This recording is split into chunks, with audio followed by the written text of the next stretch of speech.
So it is 9:40 in the morning, and I just woke up like 20 minutes ago, which is why I kind of look like a hot mess. But I'm home alone, which, if you know me at all, you know why I'm excited, because I kind of hate people a little bit. But I love my family, but I really, really, really like being alone.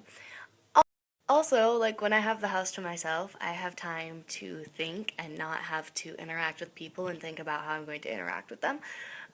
Even though it's my family and I love them so much. But this morning I was thinking kind of about life and people in general and just kind of how like people mess up all the time.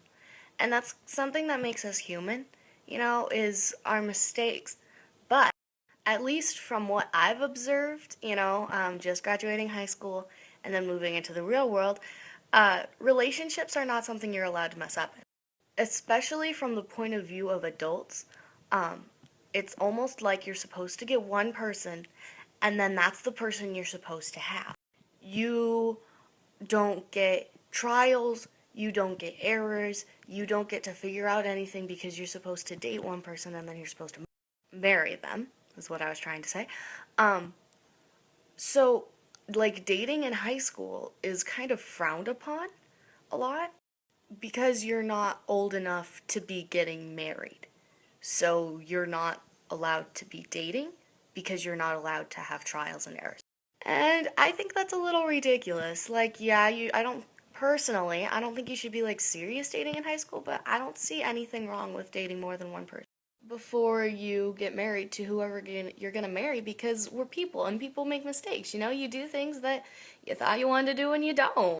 I mean, I went through an entire like trimester of college before I was like, no, absolutely not. I'm going into cosmetology. So I have actually been getting a lot of support from people telling me, that it's all right, that it's okay. But we're told the exact opposite thing in dating. So I am here to tell you that it's okay if you have exes and you're not married. But I mean, it's also okay if you've dated one person and that was who you're going to marry. You do you. As long as you make your last relationship work, it doesn't matter how you got there.